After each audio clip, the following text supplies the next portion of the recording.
Telefilem berjudul Sutera di Balik Purnama telah disiarkan pada 25 Ogos 2020, 6 jam 9 malam di TG2. Boleh stream di RTM Klik. Skrip oleh Abdul Nasir bin Abdul Khalil.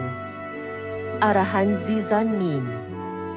Terbitan Husko Sendirian Berhad.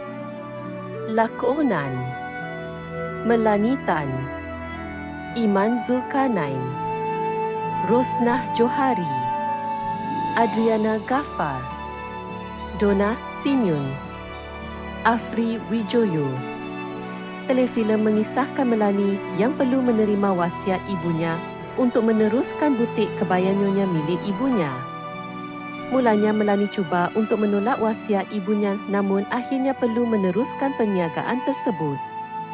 Mampukah Melanie bertahan? Jangan lupa menonton telefilem Sutera di Balik Purnama.